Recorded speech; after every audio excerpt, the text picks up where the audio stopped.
Going. Yay! And we're live. We're live, everyone. Haven't done this in such a long time, and I'm feeling freaking awesome about it.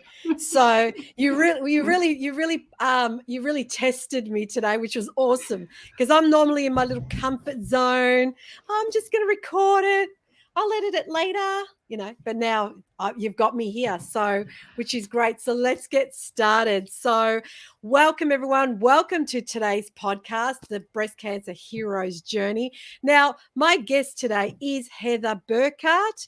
Now, Heather is a founder of her Wellbeing Ayurveda and Yoga, which I can't wait to talk about the Ayurveda. She's a certified Ayurvedic practitioner and a professional member of the National Ayurvedic Medical Association. Now, her mission is to share Ayurvedic traditions that empower and nourish women body, mind, and spirit. Having said that, welcome, Heather. Thank you so much, Grace. It's wonderful being here with you.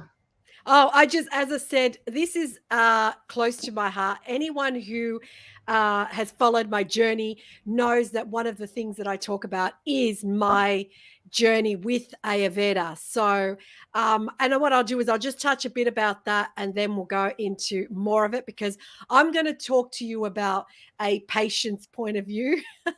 So, any other side is definitely your cup of tea because don't ask me the technology or the terminology because I'll probably go, I have no idea. But what happened was back in 2018, when I was diagnosed with breast cancer, one of my good friends and part of my dream team actually said, Grace, I think it's best if you do Ayurveda. Now, at the time, I did Ayurveda in Ubud in Bali, and it was definitely a Indian Ayurvedic center. But of course, the people working there were Balinese, but the doctors himself were from India. So going in there, I had no idea what to expect. I'm thinking, what is this? A relaxation meditation center? What is it? What do I do? And it just it when I was there for, I think I did the 12-day program, 10-day or 12-day program. And when I say to people I purged, I didn't just purge the body. I purged the mind and I purged the soul. And that really helped me with my journey to the point 12 days later, the doctor at the time said to me, either your cancer's gone or it's shrunk. And in actual fact, when I got operated, when did I go to him? I think I got operated 4 weeks later. We decided to get the operation. They couldn't find the cancer. So having said all of this, that's my side of the story, as I said, from a patient's point of view. But Heather, I want you to explain to our listeners and our viewers what is Ayurveda, because a lot of people hear it and the yoga, but they don't fully understand it. Right. Yes. And I love teaching about this.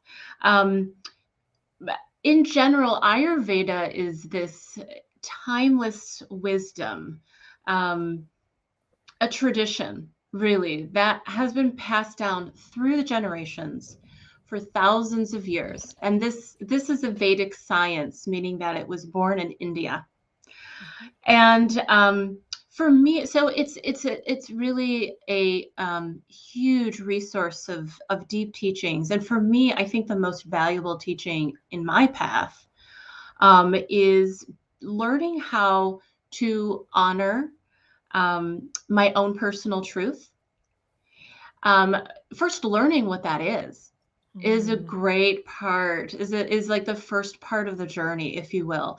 And then learning how to honor that every day in every way. And really, it's a lifelong practice. So it's like, we're never done. We're never done. So it's really this wonderful source of teachings that keep giving, that help us to maintain our own health and well-being. So it's a very empowering wisdom tradition. Okay. And like I said, like you said, it started from India. So why is it that what made the Indians thousands of years ago start with this? Because explain to our listeners and our viewers, because Ayurveda goes to the point where there's three types of I've forgotten what they're called, and you'll probably remember them. And Body you know, types.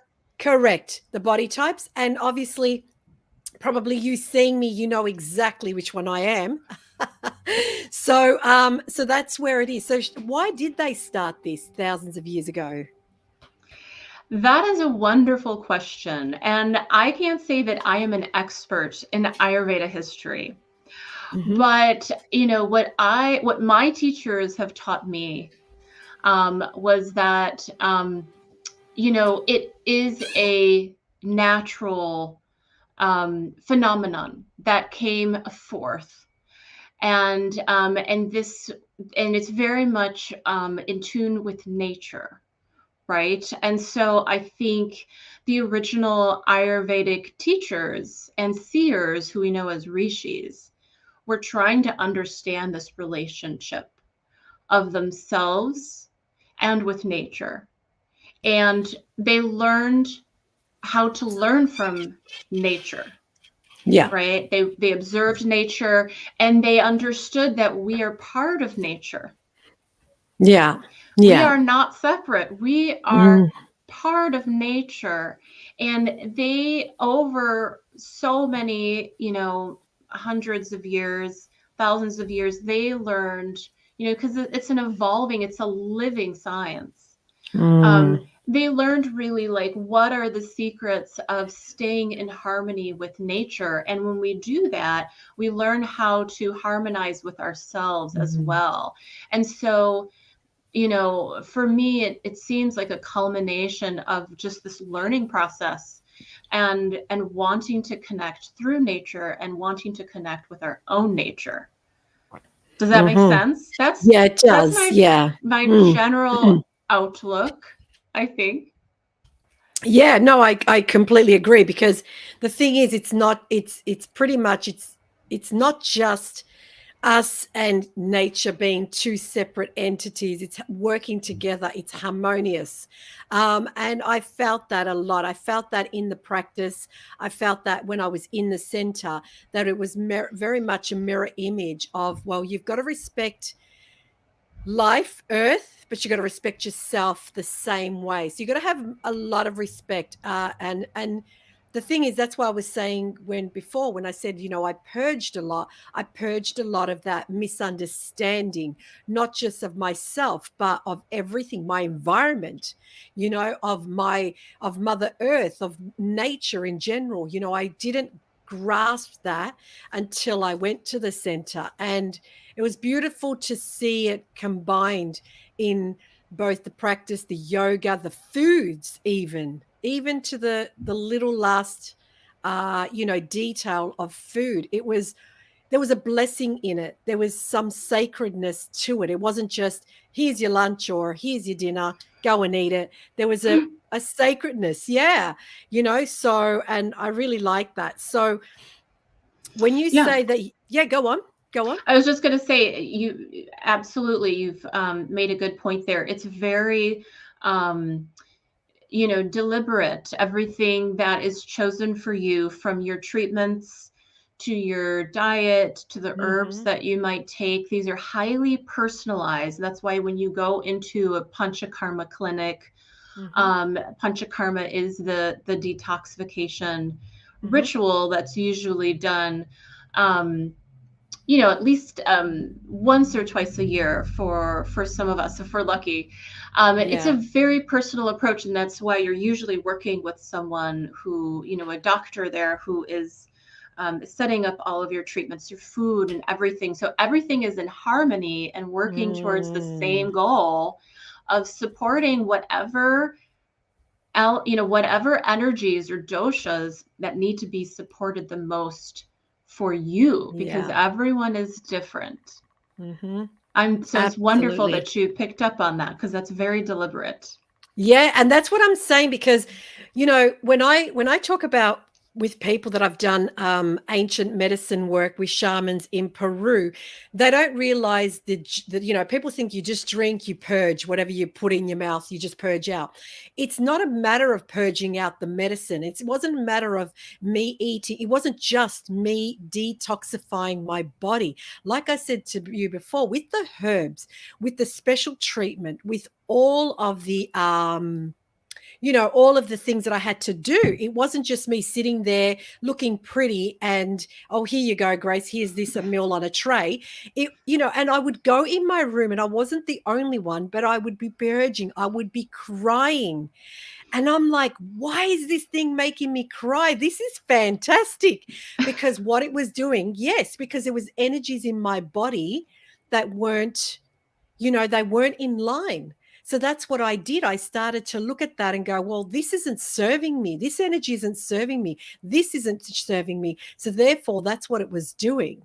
So I could see that, you know, I understand that from that point of view. But a lot of people, like you said before, they think you go into a center and all you're doing is detoxing. And it wasn't like that.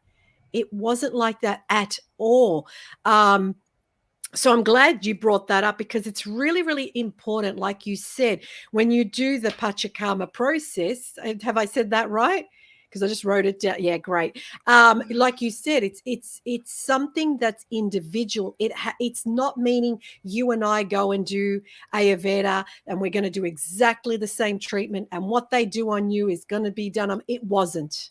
It wasn't. There, I was there with, I think we were 20 maximum, and none of us could turn around and say, oh, yeah, we feel the same way or we're doing the same thing. None of us. So, and it was quite interesting to see the energies. People would be purging energies one day. Other people are on a nice high and other people are on a low, low. And we're not talking physically. We're talking emotionally. We're talking spiritually. So it was beautiful to see that transition. So why do you think Ayurveda is, because I really want, because I know how important it was for me, but why is it so important for you to translate the ancient wisdom of Ayurveda in modern day? Why do you believe that so much? Because Grace is still so incredibly relevant. And so much of it still applies to our life. A lot of it is very practical, common sense in terms of seeking harmony in our lives, right? And so it is still applicable. And the wonderful thing about Ayurveda, it is a living science. And so that means it is evolved. And, you know, it is always evolving. It honors the fact that we are unique individuals. And so it understands that we all have our own journey. We all have our own path. And that will always be extremely valuable information for anyone who's looking for a holistic approach to health and well-being, that there is a way. Yes, there is a way. It does happen to be very personal. And no one can walk it but you. Yeah. So, like I said, it's a gift that keeps giving, these deep teachings that continue to just bring us back to ourselves, to discover who our true self is, what it really means to be in our true self, and then how do we continue to honor that. So, you know, when we look at the onset of disease in Ayurveda, we look at it on a very basic energetic level. So way before there are any symptoms, there is a disturbance of this energetic harmony, this balance that is dictated by your body type, right? Your Ayurvedic constitution, you have this special integration of energies or doshas that's unique to you, right? And when those energies start to fall into a place of imbalance, that is seen as the root of all dis-ease. And then from there, things start to accelerate depending on if those imbalances are actually chronic, right? So there really is a I think there's really important teachings around understanding how we get to the place of disease in the first place. It really starts at that root cause. And so Ayurveda brings us back to that root cause to remind us, like, hey, you veered away from your true self. Yes. From the perfect balance of your energies. Everyone has a different balance of the doshas: air, fire, earth, water, right? And so when those energies go out of balance, that's when things like panchakarma can be really helpful, the cleansing rituals, the seasonal cleansing rituals, but it also reminds us on a daily basis, Ayurveda does, that we can, like, before we need the full cleansing ritual, there are things that we can do every day that continues to honor our true selves. Yeah, and I think that's important because, like you said, I really like the way you touched on that. Because when I say to people, "Was I surprised I got cancer?" Oh yeah. Was I surprised I got cancer? No, I wasn't. And if you look at it, a lot of people go, "Oh, is it because of what you were eating?" Mine was energetically. When I say energetically, I was going through a really bad time in my life that, I was angry, I was resentful, I was jealous. I was a lot of things. And it was really an unbalance of energy. And it's interesting because I believe I was fire. And the thing is, yeah, and I love the fact that I'm not going to say by the time I left I was air, because that would be the biggest lie out there. But I felt like I was air because why? Because, like you said, I had to get rid of the disease. And I love the way you touched on the diseases because that's exactly what the doctor was talking about. He kept looking at me, and that is why he said to me, "Grace, we caught this in time." This is someone that I went to Bali with. As in to go to Bali and do this. And this doctor says to me, "Grace, it's either gone or it's shrunk." That I remember thinking to myself, how would he know? And in actual fact, like I said, 4 weeks later, I got operated. They couldn't find it. Because why? Because when he was checking, like you said, the harmony, he was finding the harmony. And he was saying, "Grace, you're no longer in that massive fire. You're not eating there. You're not living there. You're not thinking there."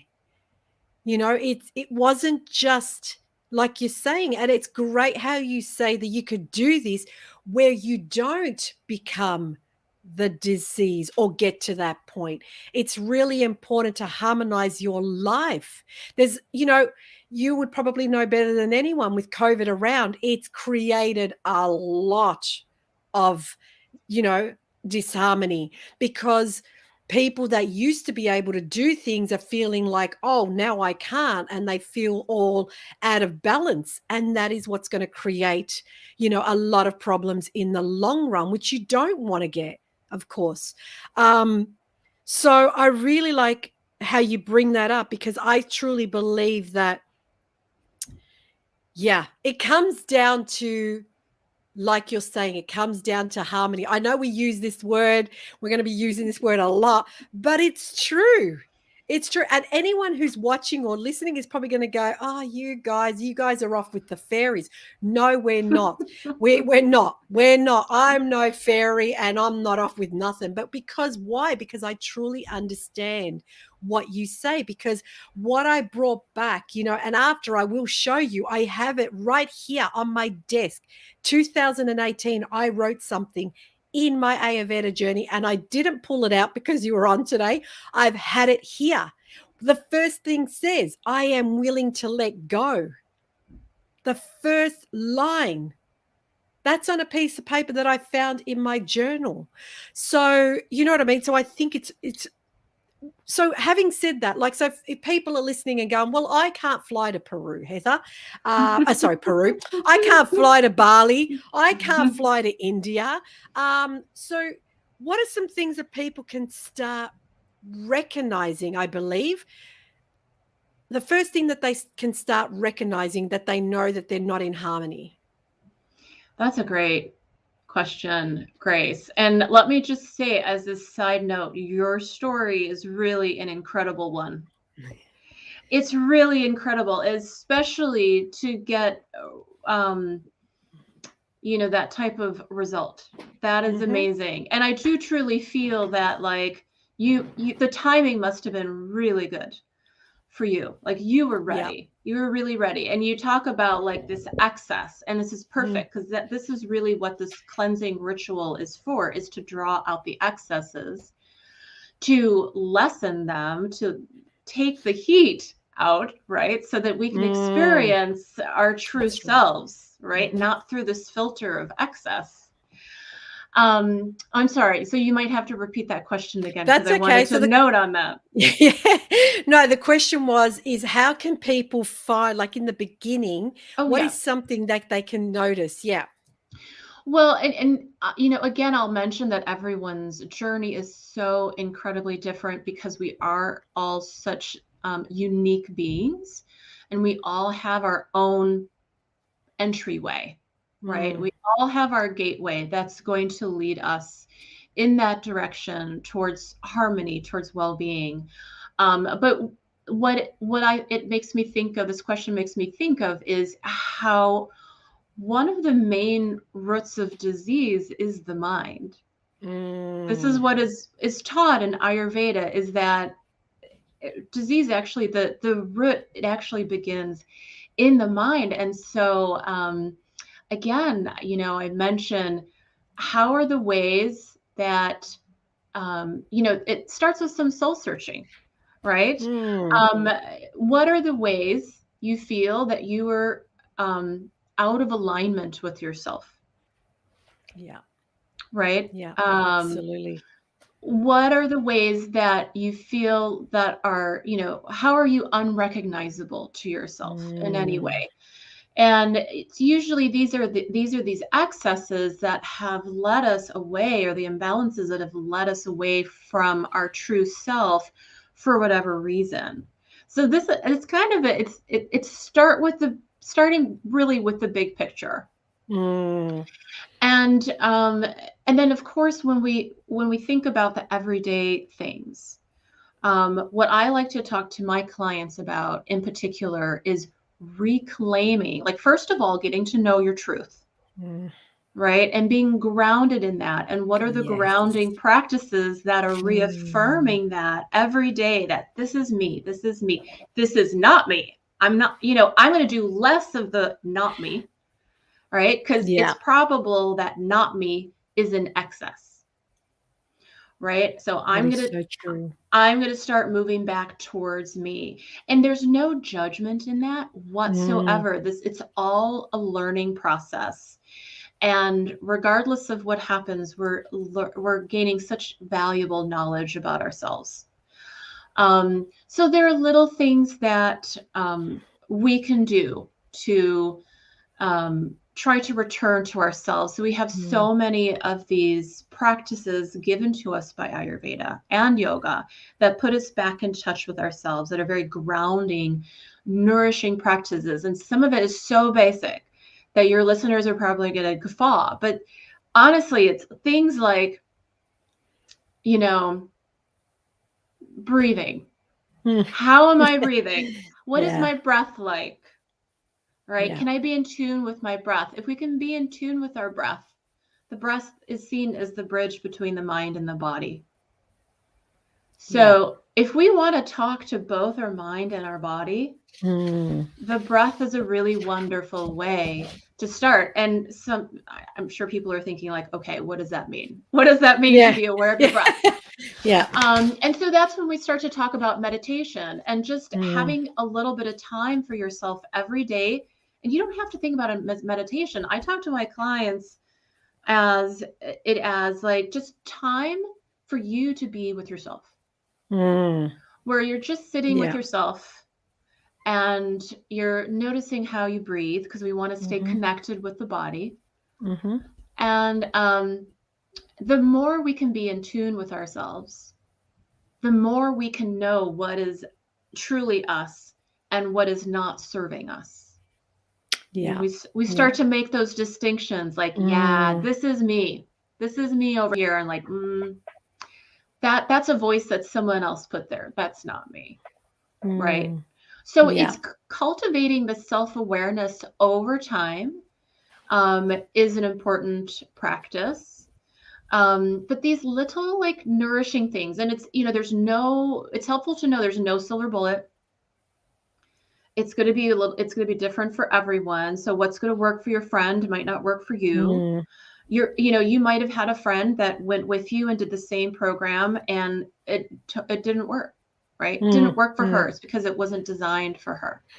Yeah. So it is helpful to reach out to an Ayurvedic practitioner or a health counselor if you know of one in your area, to get personal suggestions. But something that I can share that that I work with my clients is just, using those times to get to know each other, ourselves, and be with ourselves, to increase that self-awareness. But these little nourishing practices, like sitting in the morning with a cup of tea.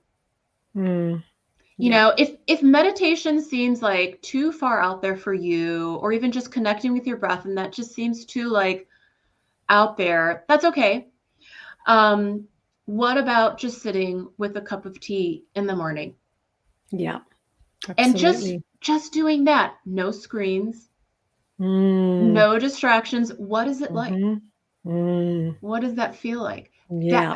That for a lot, like including myself and a lot of my clients, Yes. that's my Yes. meditation. Yeah. That Yeah. really is my morning Mm, meditation, because that's what's accessible, right? yes. So we have to Mhm. start where we're at. We're starting um, with things that we can easily grasp Yeah. in our lives. And so when we sit with ourselves in the morning, we might think of, maybe a special intention we have for that day, Mm-hmm. right? Mm-hmm. Or at least to focus on what is on our plate that day. Yeah. And if we're going to sit in truth with ourselves, is it aligned? Like what is on your Mm, plate today? And does that feel aligned with you? And know that, and this is especially true for women, we put so much on our plate sometimes, especially our A types, right? yeah. We're Yeah. just so busy putting all these things on our plate. And so the morning reflection time, sometimes it's time to be like, nope, To-do list. nope, nope. Yeah. Yeah. That's not going to serve me. That's Yeah. not, I'm not, Yeah. I'm not doing that for me. I'm Mm, doing this for someone else. Right. So it does yes. give us this moment of clarity to be like, I want what's on my plate to serve me. Yeah. And it's important to serve others as well. Oh, But absolutely. Ayurveda does really emphasize how important it is to put ourselves first. And so, especially for women, I find this extremely empowering, because it's giving us permission to be, what we think of as selfish. Mm, But it's not seen as selfish in it's selfish. Ayurveda. Yes. We call that self-care. Mm, It's that's right. self-care to say, Hmm. like, this is what I'm able to do today. Yeah. This is what I'm not, or this is not who I am. Right. And just to start to make those decisions. And if we can, if that becomes a daily practice, that starts to creep out into the rest of our lives in different ways. When we're Yeah. choosing what to eat, right? Like, Hmm. I could eat the piece of chocolate cake. Yeah, I could do that. It'd be really good. And then Mm, there's this other healthy thing that I think would, of course, it's going to be different for everyone, but here's yeah. this other thing that could nourish me in a completely deeper, more meaningful way. And so we start to take that mindset out into all the decisions we make Mm, during the day. So again, those practices are coming from, or they're built upon self-awareness. So I know people are looking for specific things. I hope that's a yeah. little No, something that's to work with. perfect. Absolutely. No, but it's so true what you're saying. And I've written them all down because, a lot of people, that's exactly what you're saying. A lot of people think that they have to, for some reason, 180 or nothing. It's a 180 change or nothing. It's not going to work unless, no, it's not. It's the small things in life. We have a saying, it's not our saying, we use it from our mentor. It's a 2 millimeter shift. That's all it is. It's a small shift that you do. So it's not saying, we're not here saying to people, right, you need to learn how to breathe. You have to meditate, self-awareness, be selfish, all in once. We're not saying, please don't ever think that we're going to tell you to go out there to your family and say, I don't want you. It's all about me. It's not about that. But everything you said just before resonated, because that's exactly on this path where I found who was important. And when my husband, like, there are times when I'd say, I don't need my husband. It's not because I didn't need him. I didn't need him, but I wanted him to want me. What I meant by that is I needed to make sure that I was good on my own. And that's what gave me more life and more, self-esteem and confidence, and being true to yourself. That is the most important thing. I'm probably as authentic as you're going to see. If you saw me off camera, this is how I am. So, you know what I mean? And it's because I had to learn I'm not going to be a people pleaser. From now on, I need to be true to me.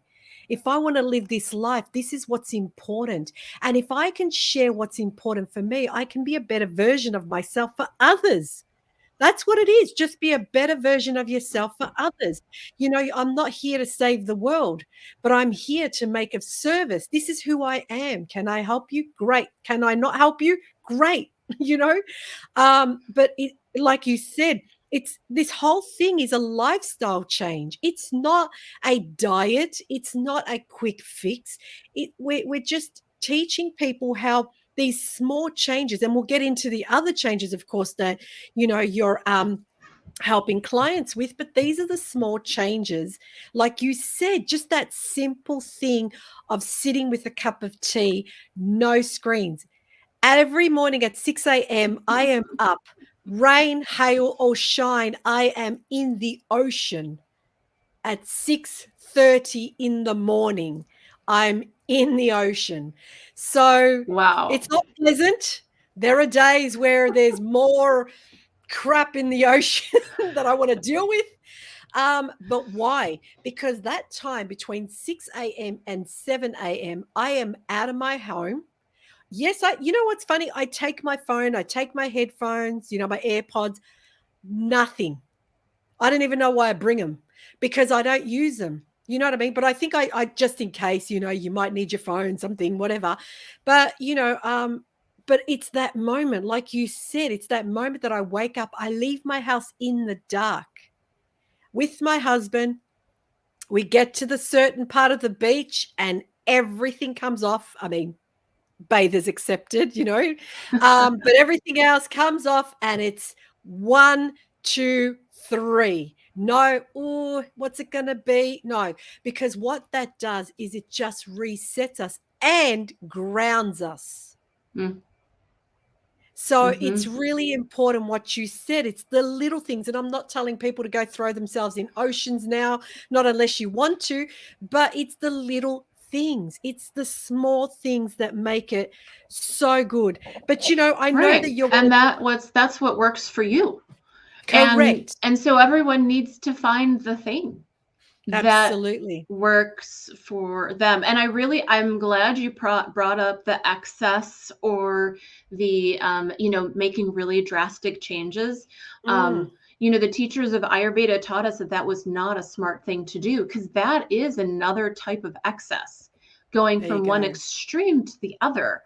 And it's harmful, and it's not kind to No, ourselves, right? And that's no. another thing that that they're teaching us, is that this is a compassionate practice.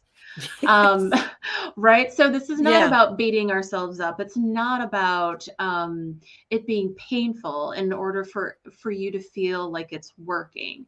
It is, Mm, one thing that's helpful for people to know is it is usually a very gentle approach. And I would say panchakarma is definitely one of the more, you know, like intense experiences Mm, that mm. someone can have with Ayurveda. But there's lots of different ways to weave it into your everyday life that is very gentle and are just like what you're talking about, like little steps, right? Yeah.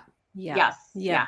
Yeah. And I wanted to touch on the next thing, because one of the things that I was doing is every morning I was doing a yoga. Now, I'm not a yoga person. Mm. So when I got told you're going to do a yoga, and this is important that I want people to listen to, because I don't do yoga. And I thought, oh, holy cow, they're going to get me to bend my body in a shape I've never heard before.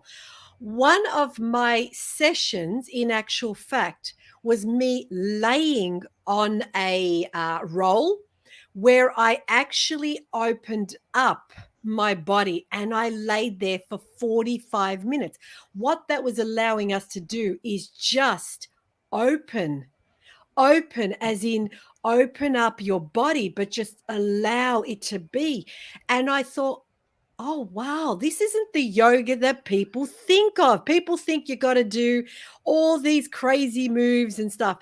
The yoga I did, yes, there was the, what do they call it? Not the intense, because that scares people, but it was more of another type of yoga. But the yoga I did, I looked forward to it every morning because it just felt like I was breathing. I was just being with myself. So why is it important? Because we know that the Ayurveda is important, but why is the yoga from Ayurveda important? Because yoga has been bastardized, and I don't like using that word, but you know what we mean. It's been put out there, everyone goes to yoga, roll mat and a drink bottle, and we're going to yoga. It's not. The one that I did in Ayurveda was not that at all. Why is it important? It is very important. And Ayurveda and yoga were braided together over time. They're very complementary. That's, there's a reason why they call them sister sciences, Mm, because they're intended to inform each other. So yoga might be the yoga postures that we practice might be the technology that the first yogis did and passed down to us. That's the technology, right? mm, Ayurveda is actually the playbook, mm. is how we use the postures. Not everyone's going to agree with me on that, right? Especially from the yoga side of things. But from, at least from the Ayurvedic perspective, it's believed that you use Ayurveda in tandem with yoga, so that you're using the technology in a way that supports you in the way that you need to be supported. And this is part of the problem with group yoga classes, because what's good for you Yeah. might not be good for the person next to you, but you're doing the same practice. And so it is, Ayurveda does see yoga practice again as highly personalized. And that is something Mm, that you can seek out. That's one of my specialties as well, because I live in both worlds of Ayurveda and yoga. mhm. And so I can help my yogini clients figure out what yoga postures, what yoga practice really is best for them. But the yoga is important because we're learning how to move our bodies in different ways to influence the energies.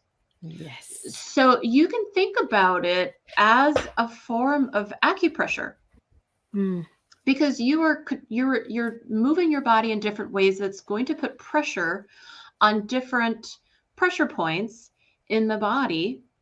And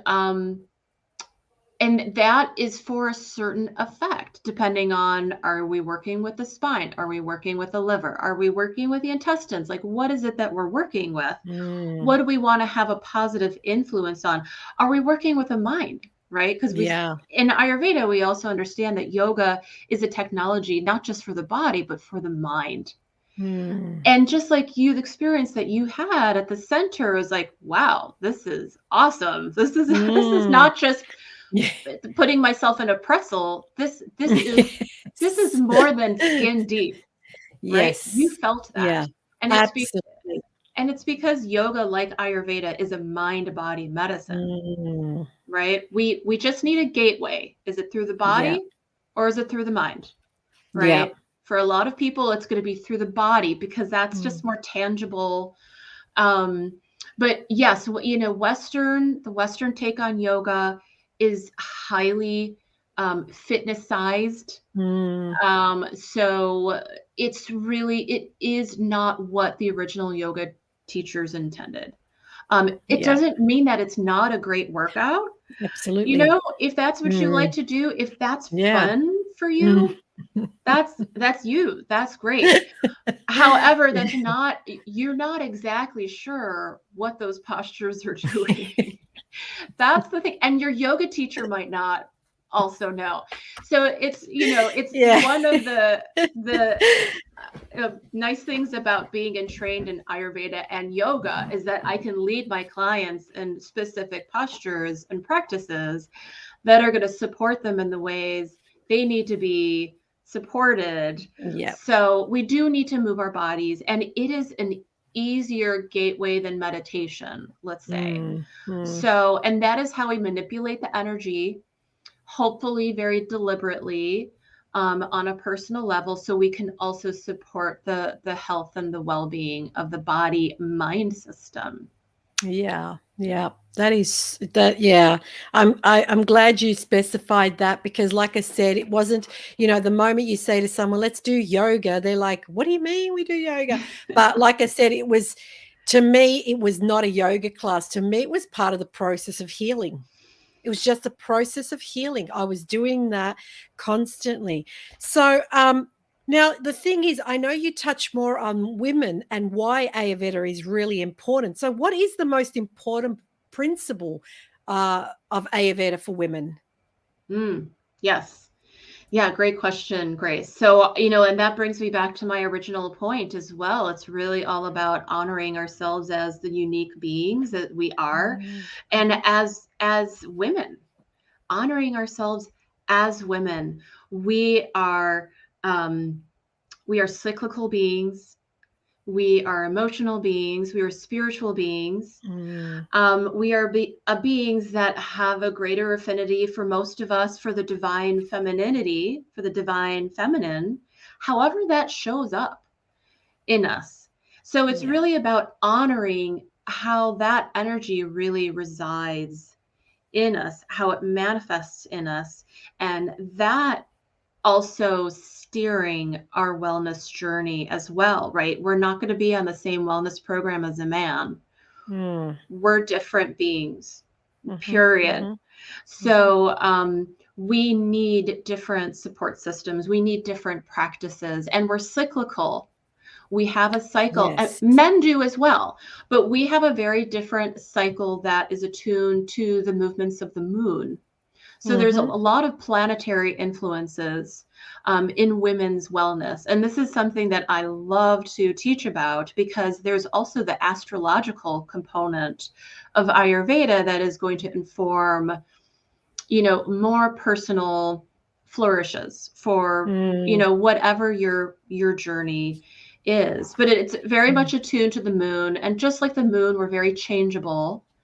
And, learning how to honor and respect that, instead of, I feel, at least in Western society, it's been degraded. It's been just looked upon as weak or vulnerable, because we are emotional beings, when in fact that's part of our strength. Correct. It is that we are emotional beings, and we are very spiritual beings, and that's just who we are. And I feel like it's part of our path as women to embrace that, however that feels best for us. So again, there's the cyclical aspects. We're usually observing the phases of the moon. Our energy wanes with the movements of the moon, whether it's full or it's new. And so there's this greater self-awareness practice that is happening between us and the moon. And as a way of reflecting upon ourselves. So we use the moon as a vehicle for self-awareness and self-enlightenment. So it's fascinating, and it's a whole other topic for sure. Yeah, Yeah, lots yeah. of richness there. Yeah, I would say so because like you said, if you look back at at our ancestors thousands of years ago, they didn't have what we have today, but yet they really nourished the woman. They really did everything it took. If you look at the way some tribes would do, for women, what they would do to become, within themselves, they would celebrate that. You know what I mean? Whereas today, it's like you said, looking at the woman, it's like, no, a woman has to be a mother. She has to be a wife. She has to be a chef. She has to be a whatever, a worker, a manager, whatever. And the thing is, she forgets to be herself. And that's really, truly important. And that's what happens. A lot of women lose who they are because they're so surrounded with you, like you said before, oh, I must, I must, I must, that they don't have time for that. So that's why I really like that it's how you said, it's not just being a woman, it's everything. And if you go back centuries ago, you would see how they celebrated women and the rituals. When I say rituals, is they weren't sacrificing, but they were doing things to celebrate the woman, So I find that really, really, really important. But what is like, so people who are listening, they're probably thinking again, what's this Ayurveda? And yes, like I wanted to just mention before, it's not the massive changes. It's not like I was fire and all of a sudden it's like, I need to be air. It's like, well, good luck with that, Grace. So, you know what I mean? I will put myself through pain before I put myself through pleasure. So it's Mm. just a matter of balancing. Well, what's next from fire, Grace? Is it earth? Maybe be fire and earth, not, and someone who's air, maybe it's too much. Maybe they're going to be balanced out. So, you know what I mean? So I think a lot of people feel that they need to, like I said, 180 change or else nothing's going to change. And I think it's not about that. It's the little things. So having said that, my next question would be the best lifestyle tips, the best for Mm. women, the best Ayurvedic lifestyle tips. What would you say? Mm. I'm Well, writing it down too. yeah, and I can speak from a personal experience too, because I know what has made the most sense for me and for my clients. And Mm, my clients are very much like me. They are, busy people, with families, with professions. We're trying to do a little bit of everything. And so self-care really is at the top of my list. yeah. And Yeah. it needs to be a realistic thing. Right. I know self-care is a hot topic right now, and some people can feel shamed by that, like, oh my gosh, I Mm, don't have time for self-care, and how am I supposed to do that? And that's why it needs to be really accessible. It really yeah. needs to be doable, and that's why I love that morning, reflection time with a cup Mm, of tea, because it's like, most of us, I think we can pull off something kind of like that. But so self care is at the top of my list for myself and for a lot mhm. of my clients, because I work with mostly women. We tend to put ourselves last, Yes. at the end of our to do list, Mm, always, mm, where I'm going to take care of everyone else before I take care of me. And so the lesson is, can you put yourself first? And that's why I do put a lot of emphasis in the morning time, because it's beautiful. And you know this, Grace. It's this mm, beautiful, peaceful time, yeah. for us to take advantage of before the craziness of the day begins.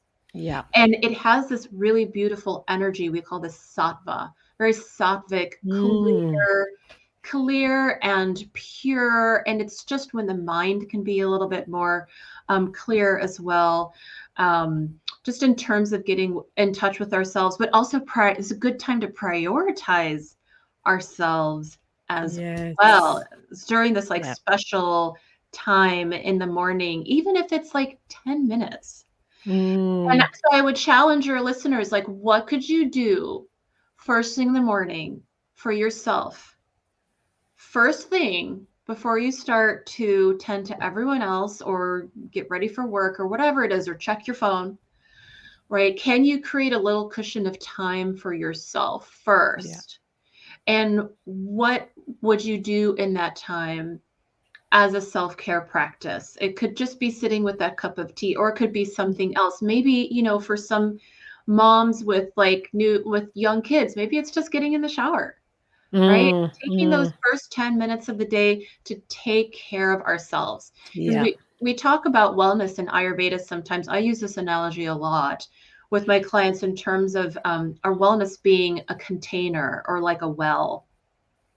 And we have to pay into that well. We have to fill our own well so that we can serve others, so that we Yeah. can do what it is that we want to do, so we can fulfill our life's purpose, whatever that may be. But if our cup runneth dry, we have nothing to give. So, and I speak of this in personal experience myself, because I've always been a type A, go, take care of other people first. I can do it all type person. And I've learned so many ways over the years how that is just not working for me at all. So Yeah. that is it. That is a challenge, to think of a little something that you can do, and something that really feels nourishing to you. So this is not, it does not mean like, oh, I'm going to get up and do cardio for 10 minutes. No, Yeah. no. That's right. That does not sound nourishing. That sounds more like someone telling you that you need to be doing something. Yeah. So sometimes we have to work through the voices to get to our true voice, saying like, oh, I just want to sit and enjoy the quiet and maybe take a bath. Those first few moments, Absolutely. you're going for your swim, So it's like, this is my time. This is what I want women to hear in this message. This is my time. My time. So Yes. what am I going to do for me? Even if it's just 5 minutes, even if I'm just going to sit up in bed and sit here and breathe and do nothing. Do nothing. Yeah. Because for some of us, that's really hard. Absolutely. Is to just try to fill our own well, and just know that you don't actually have to be active in something. Yeah. Maybe it's something where you are inactive and just trying to find some peace and quiet. Yeah. And it's so true, like you said, because a lot of people think, oh, so you're telling me 10 minutes to myself. Yeah, okay, well, then I'll quickly do this, and it's not about that. And, I learned, and I say to people, don't let the disease teach you a lesson. And that was the biggest lesson that unfortunately I had to be taught, because I wasn't listening. And so I say to people, don't wait to that. And that's what I say about people. It's about me first. And when I say that, people look at me like, oh, what do you mean it's about? Yeah, it's about me first. Because like you said, if I'm not looking after me, I'm not good enough for my husband. If I'm not looking after me, I'm not good enough for my friends, my community, my sisters, whoever, my family. So, and the thing is too, I had to learn to love myself, and that's hard. I repeat it because it's so true. I can look at myself in the mirror and say, Grace, I love you so much. I love you so much. And I have your back no matter what. When you say those empowering words to yourself, even if that is your morning, you don't have to scream it to the hilltops. But if you can stand in front of the mirror of your bathroom, you've washed your face, you brushed your teeth, and you can even say, you know what? I love you. I really, really love you. And even that, have a small conversation with yourself. That could be the starting point of healing yourself, knowing you come first. And I know it sounds like a cliche, and you would have heard it because I'm sure you've been on a plane. You don't put the mask on others, you put it on yourself first. Why? Why would they tell you something as simple as that? Because if you go and assist others, you're dead. So you know what I mean? So it's like, no, you assist you first. And the how you metaphor of the cup is so important. When the cup is overflowed, give to others, not when your cup is empty. You know what I mean? When your cup is empty, you're like, well, now what? Now what do I do? It's like, Exactly. well, that's not going to help. So Yeah. I really like that. I really like those points because it is important for people to listen to this. So, I mean, going back to the Ayurveda, like we said, there's a lot of herbs involved. There's a lot of foods involved, but the foods aren't involved. Like we're saying, they're not, of course, like you said, if you do the Pachakama to detox, it's a totally different thing. You want to detox the body, but, and I had to drink ghee, and for me, that was normal. Let me tell you, I think I was the only person that drank it and did not have a problem. And the reason is because I drank medicine in the jungles of Peru, and trust me, ghee was like a hot chocolate. So for me, it was normal, but having said that, and to me, see, this is a difference too. When I was drinking the ghee, it wasn't, oh my God, I got to drink this stuff. I would say, this is healing me from the inside out, and I accept you and I respect you, and I would drink it. That's how I would see everything that I did. But with going back to the foods and the herbs and all that, it's not a matter of, oh, well, I just want to lose 20 kilos. So what can I do? Like you said, it's because if you're like me, I was already fire. Do I love Indian food? Hell yeah. Is it good for me 24/7? No, not because it's Indian food, because I'm already fire and I'm creating more fire. So what where Ayurveda is about is balancing, getting the harmony back into your life, because some foods can create disharmony. You eat a certain food or you do a certain movement, it's going to stay in your body. You don't feel good about yourself. So, what are some small tips that people can start, eating or drinking or doing, when it comes to the actual Ayurveda? Is it taking herbs? Is it drinking more water? Is it, what could help just to rebalance whatever their dosha is, I guess? Yes, absolutely. And it's going to be a little different for everyone. Like Mhm, mhm, herbs are usually a personal thing. mhm. And so if you're working one-on-one with someone, that is a wonderful way to dive into herbs. Personally, I think food is the preferred way to the gut and the Mm, mind-body system um, for Ayurveda, because it is a gentler approach. We might use herbs, certainly in Panchakarma, in a cleansing program, we'll use herbs to facilitate the cleansing, yeah. the detoxification.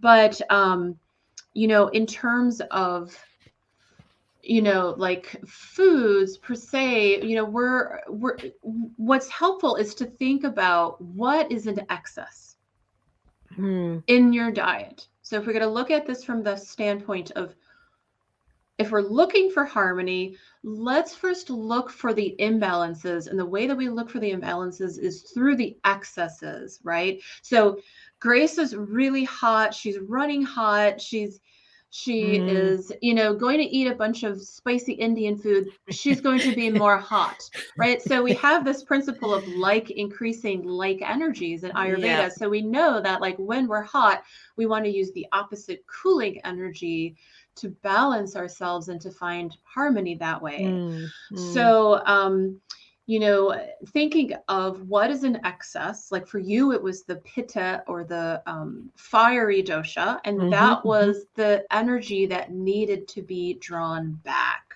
to be Yeah. reined in, right? And Mhm. so that's going to be different for everyone. Correct. Right. So someone might have the water, the kapha energy, or the earth energy that is too excessive Mhm. in their diet or in their lifestyle, and it's causing this imbalance. So we're going to dial back that. And perhaps for someone, it's air, it's Mm, vata, mm. right? There's too Mhm, much mhm, mm. movement. We're busy. We're going from here to there. We're eating a cold diet, Mm, that has that coldness, the cold, any cold attributes like raw this or raw that. mm. That's really cold. It's a cold diet. And Yeah. so, that person is going to have to ease up on those airy, cold accesses of their diet. So again, it's going to be different for everyone. Mhm. Absolutely. It's a meditation to think about, Mm. or a reflection to think about what is in excess. What is my body telling me? Am I feeling heat?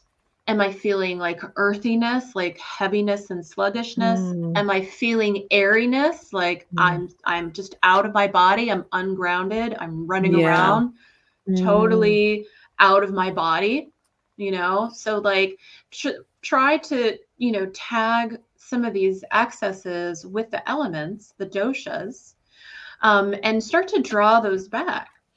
yeah. Um, and listening to ourselves as we do that, right? So it's Mm, it's a balancing act. It's going to be a little different for everyone, but first it's working in the mind. We yes. work in the Yeah, we go mind back to, first. We go yeah. back to the mind. Correct. How am I feeling? Is this Yeah. serving me? What's Yes. going on? Yeah. And then start to move from there. But it's great because you talk about you talked about disease as a teacher not Mm, too long enough, and that's a personal um, concept for me. I feel like when the student is ready, the saying, the teacher will appear, and disease is correct. very much like that. And disease is coming to hopefully lead us and guide us back to ourselves because Y- we have gone astray Yeah. from our true selves, from our true state of balance Yeah. with ourselves. And so, I don't want anyone to think of disease as a judgment or something No, bad. no, It certainly absolutely. can feel Yeah. bad, Yeah. Yeah. and it can be a very challenging experience. But also, if you look at it, if you change your mind Yes. about what that opportunity is actually bringing you, then it can be Correct. more of a blessing and a self, it enriches yourself, your personal wellness journey Yeah. in so Yeah. many ways if you Mm, choose to accept it that way. correct. If you see it as a punishment or a Mm, judgment, it's going to feel that way, no, that's right. That's right? right. So it's Yeah. really just your body and your mind trying to steer you back to yourself. Mm, So mm. that's true for cancer, and that's true for Yeah, so absolutely. many Mhm. diseases, Yep. really mild diseases and Mm. also, full-blown ones as Yeah. well. So thank you Yeah. for bringing that up. That was lovely. Yeah, no, that's what I mean. It was important because it's exactly, and I know I keep referring back to me. It's because I lived it, I breathed it, I felt it. And that's exactly how I saw it. I did never saw this, why did this happen to me? It's why it's more like, well, if it wasn't for me, who else would I give this to? This didn't happen to me, it happened for me. It happened for me to learn. It happened for me to go back, like you said, to realign with myself. And and that's why doing this Ayurveda journey was helping me just keep realigning. Where are you off? Where are you off? And I never, even though I was there for 12 days or 14 days, whatever I was there, I not once, and I knew I had cancer. It's not that it was prior to me finding out. I didn't have cancer. And it's not that I was like, how do you call it, disconnecting with it. I was accepting it. I was, okay, you're here and this is what we're going to do. Right. Okay. This is the journey we're on. You're coming with me and we're going this way. And it's okay. We're going to be okay. We're going to be okay because, like you said, and I say to people all the time, you can do whatever treatments you want, but if you don't fix the mind and the soul and the heart, forget it. And especially the mind, because I know people who have gone through the worst type of disease, they've lived through it, but they're still negative about it. And I think, oh no, that's the big fat no no to me, because it's like, you haven't learned. You haven't learned. And guess what? You, like you said, when the student's ready, the teacher appears. You don't want the teacher to reappear. You get what I'm saying? But there's a lot of people who don't fix the mind. And I would always say that it's whatever you put up here. There isn't a day that I laid in bed and cried, not because I wasn't allowed to. It's my husband would say, this isn't who you are. Don't let it define you. But you know what I mean? But even when I was doing the Ayurveda, I was writing in my journal. I was expressing everything. And I think even journaling is fantastic because there's a lot of people who are so closed off. And you may have clients like that who are too afraid to share. They're too afraid to open their throat chakra. So what happens is they don't speak up, they don't say. So writing it down is probably the next best thing. Or, like you said, doing a particular yoga movement because you're moving that energy out. And I find that to be really, really, really important because, like, I agreed. I mean, I know I'm shaking my head, but I honestly agreed with everything you said because it truly is a way of life. And I think anyone and everyone should listen out and really connect with you because I mean, I'm actually looking at connecting with you because I was looking I for would love something. that. Yeah, because I was I would looking. love that. Yeah, ever since I came back from Ayurveda, it's not that in Australia they don't have any, but it's not as common. So I've been always trying to look for someone because, as I said, to me, it healed me. Like, here's my piece of paper. This is my little piece of paper of all my writing. Probably can't see it, but this was, and I wrote, I release, I let go, I release all tension, I release all fear. I release anger, guilt, sadness, limitations. You know, I am at peace with the process of my life. Who says that when they have cancer? I am at peace with the process of my life. You know what I mean? And That's that's what was, beautiful. and I am safe. The last thing says, I am safe. And that's what this did. As I said, I didn't pull that out because you were coming on the show.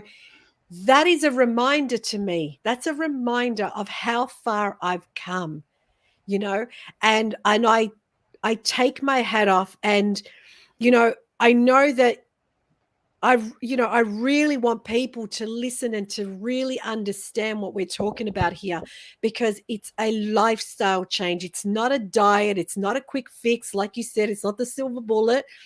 It's a lifestyle change. You want to fix yourself, start from the inside out. You know, Right. you want to heal, start with the mind. So, these are really important. You want to start being authentic. The word authenticity is in my vocabulary because I believe the more authentic you are with yourself, the better we've got one shot at this life. Live it authentically. Live it authentically. Whether you believe in Absolutely. reincarnation, this is it now. At the moment, you're in 2022. You might as well get this on the road and work it out, Yeah, yeah, yes. And Ayurveda also teaches us is that we do not have to wait for disease to Correct. come knocking Correct. before we try Yes. to Yes. find our way, Yeah. whatever that path looks like. And so this brings us back to the seasonal cleansing ritual, is that we Mm-hmm. don't have to wait until we have this major diagnosis. Ayurveda invites us to do this release Yeah. of excess doshas, of excess energy at least once a year. So we're kind of Mm. like cleaning off the plate, right? And we're Yeah. closing the chapter of one book, putting Mm. that aside so that we can make room for that next chapter.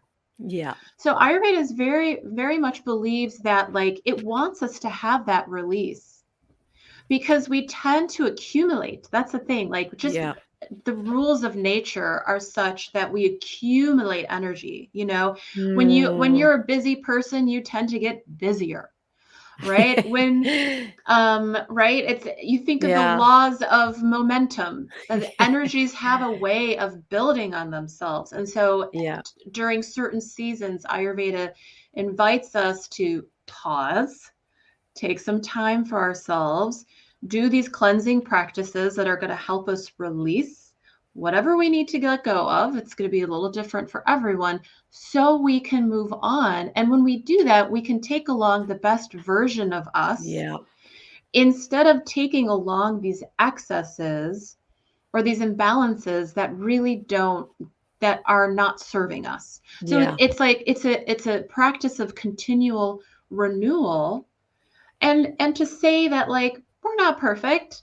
We're gonna be working on ourselves forever, Mm, mm, right? This is just mhm. part of the practice of having a human body, Absolutely. having a human mind, That's right. and a soul. So these are just, it's like getting a tune-up. You get a tune-up for your car every 3 months or however, That's right? right. So Yeah. we would do the same for us because we Yeah. want to have that clean plate, or we want to have that full cup, right? Before we Yes. move Yes. on to the next Yeah. season. Yeah. And my husband always uses the metaphor too that, when you're driving and your little your little oil light comes on, it doesn't mean you're broken. It's there to just go, hey, look at me. I just Yeah. need you to put a bit of oil and tune me up a little bit. It doesn't mean the car's broken. It doesn't mean that, you're going to pull over and call it a day.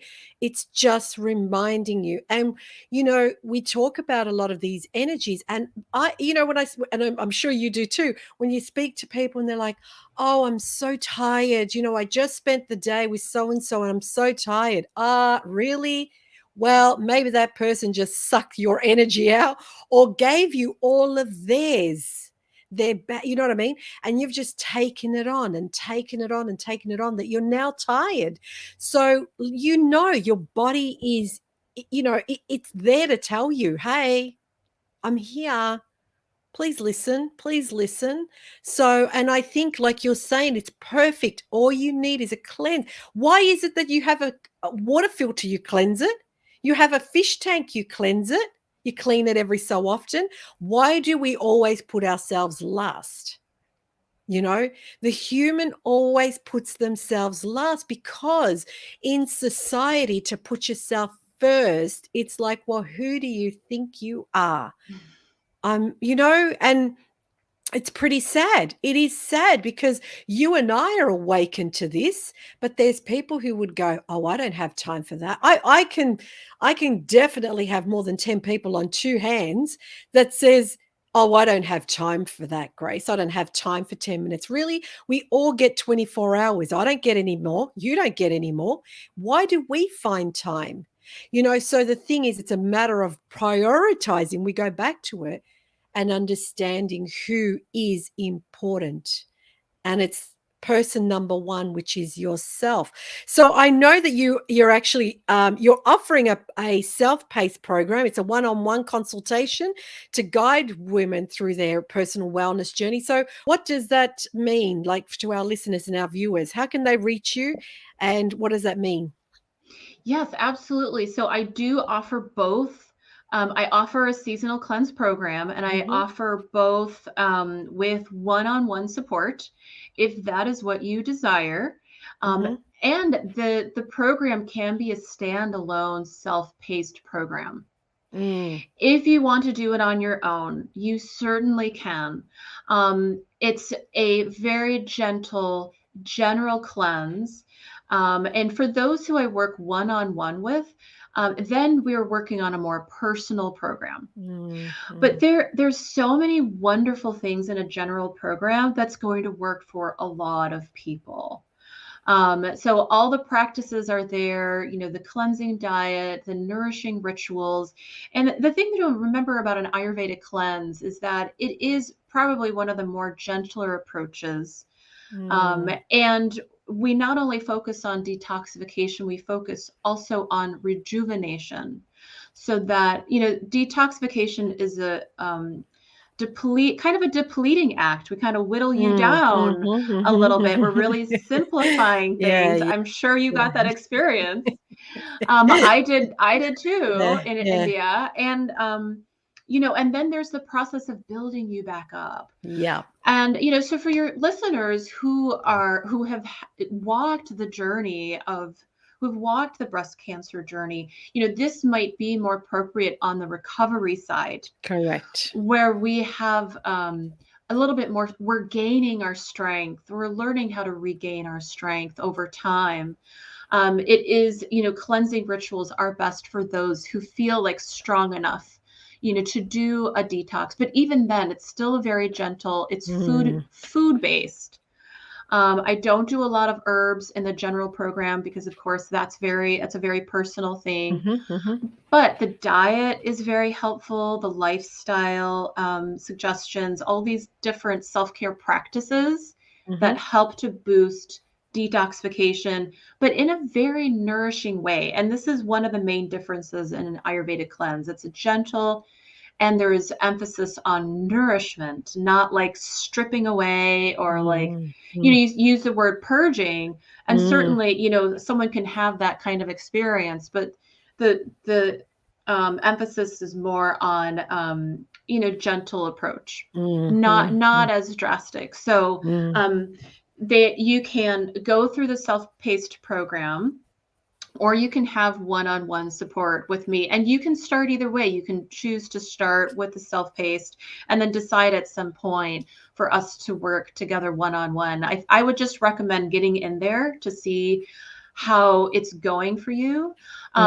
If you are actively working with a diagnosis, then I would prefer for you to have one-on-one support with me, because that's, if you are working with a diagnosis, then, that's it's a good cue to have the personal support. Yeah, absolutely. Absolutely. Yeah. I agree.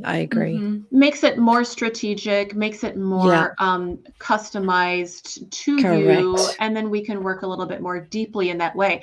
However, if it's your first rodeo with an Ayurvedic cleanse, you're welcome to just try it on your own as a trial to see even if you like it, to see if it's a good match for you. So I welcome people to try it either way. Yeah. So just touching back on that, so if someone's been diagnosed, with breast cancer, so do you find that, is there something that you could do? Like they've just been diagnosed, like I was, so I always say, disclaimer, I didn't do chemo. I didn't do radiation.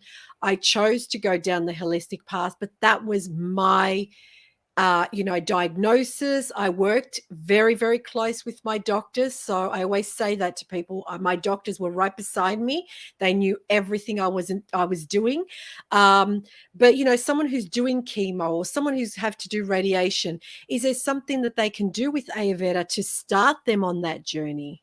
Oh, absolutely. Yeah. Absolutely. So they might not be in the place of doing a cleanse, but there are still plenty of practices to try as they're going through treatment. These are things that are nourishing to the body and to the mind and spirit. So we need grounding practices for you, practices that are going to help you feel stronger. So that means also thinking about a diet that's very personal and strategic for you. So you're eating the appropriate foods for you. So working on digestion, so that digestion is really good and strong for whatever it is that you're taking on. So that's another really important concept, is to have this strong digestive fire to lead us through. To get us through and to draw those nutrients that we need from our food. So one thing that, happens is, we can lose our appetite Correct. with some treatments, right? And so keeping the appetite strong can be a challenge, and that can be a wonderful practice in of itself, just learning how to maintain strength in your digestion so you're getting really good nutrition from your food. So there's lots of really wonderful ways you can work with Ayurveda to support you during treatment. And I would also say, to your point, that Ayurveda and allopathic medicine are wonderful together. Yes, I was going to say that. Yeah. For if you have a diagnosis, certainly, and to, gather your team. You want your pro team of people who are going to get you on the Western allopathic side. Gather your team that's helping you on the holistic side. Maybe it's acupuncture, maybe it's Ayurveda or acupressure or yoga, but gather your team so that you feel supported. And this is important so that you feel grounded and supported in your journey. So don't think that it's a one or the other. Correct. In the journey, if anything, holistic medicine and allopathic medicine work really well here. And I would say that is probably true for a lot of, major diagnoses like Absolutely. cancer, is that Yeah. it can be a beautiful relationship, and to get that that conversation going. And I always tell my clients to make sure that everyone on your team, we have total transparency, so we Correct. know who is doing what, and Mm-hmm. you are really the center of our care. Absolutely. And it's really important because a lot of people are like, my father was diagnosed 12 months ago with amyloidosis. And he, I remember reaching out to an Ayurveda doctor, and he knew the words straight away, and he said, yep, I know exactly what he needs to do. And I was really looking forward to my father seeing him. But then my father's like, oh no, I don't want to change my medicines. I don't want to change my doctor. And I'm like, it has nothing to do with that. You are going to be working together, whatever tablets. If you're taking 15 tablets a day, you will continue to take 15 tablets a day. I said to him, the thing is, you're working together. And I always specify that because I actually have high blood pressure, and I went to Ayurveda, and well, when I say high blood pressure, I'm on the line, so my tablet's very minimal. But I remember going there thinking, oh, do I have to get rid of this? And they're like, oh, hell no, you keep taking what you're taking. So, you know what I mean? And a lot of people think like exactly what you just said. Oh, if I'm doing this, therefore, they're going to stop me and tell me that I shouldn't do it. No, it's not about that. And I always say to people, I've never spoken, I've never said never, ever, ever. And I would never in my life tell someone whether to go through a holistic path or a Western medicine path, whether to do chemo, radiation or not. It's not my call. But I always say, just keep it an open mind, because exactly what you said was the point I was trying to make to people. You are getting depleted. We all know it's not rocket science.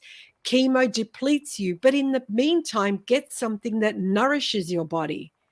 Help rebuild that part. We know you don't have to be a doctor to understand that the chemo depletes you. So why not join the two hand in hand, or radiation, like you said, and join the two and understand that what you're doing is you're healing yourself from every angle. And it's not just physically, it's spiritually, it's psychologically, so, and I think it's really, really important. And I think that a lot of listeners, and I look, I can talk about this because you know what I mean. For me, it's like, just go do Ayurveda. Don't try anything else. So I could be biased, but for me, it's because I know how much it healed me. So I really want our viewers and our listeners to actually follow you. Go to your website, www.herwellbeing.com, or she's on Instagram. Heather's on Instagram, her wellbeing _ Ayurveda _ yoga, or Facebook, her wellbeing Ayurveda and yoga. Was there anything else you wanted to discuss before we wrap this up? This was a great conversation, Grace. I'm sure it'll continue, maybe just you and I, but I think this was Absolutely. great, really great. Thank you. No, I thank you again. I was super excited when I heard that you work with Ayurveda. I really was, because like I said, I could talk about it till the cows come home, but it was my point of view from the, I'm from the patient, or whatever you want to call a point of view. So, I could turn around and say that, berries are the best thing out there, but if I don't have the science behind it, it doesn't matter what I say. So I really, really appreciate your time, and I appreciate that. Guys, reach out to Heather. Reach out. I'm sure she can answer any questions you might have. I know that I'll be definitely, looking into this, because this is something that I'm wanting to do for so long, and maybe it's time, you know what I mean? So that might have been my calling. So I don't believe I think it's coincidental. I think it was meant to be. It's destiny that we were meant to come together. So, Now, the thing is, if you also want to learn more, Heather's also got a spring sessional cleanse, and that starts on March 1st. So make sure you get onto that wait list, because if not, you're going to miss out. You don't want to do that. So again, Heather, thank you so much for being on my podcast today. And I can't wait to connect with you in the future. And for everyone else, so is there anything else you want to say before we wrap up? Just thank you. And yes, if anyone wants to check out the cleanse, they can go to my website, herwellbeing.com. They can learn more about it there, and they can send me a message or even set up a free phone call if you just want to chat and talk about what are the options for you. So you can do that all at my website. And I look forward to connecting. Yeah. Thank you again. Thank you. And thanks everyone for tuning in. And like always, I wish you so much love and light. So I'm just going to switch this off.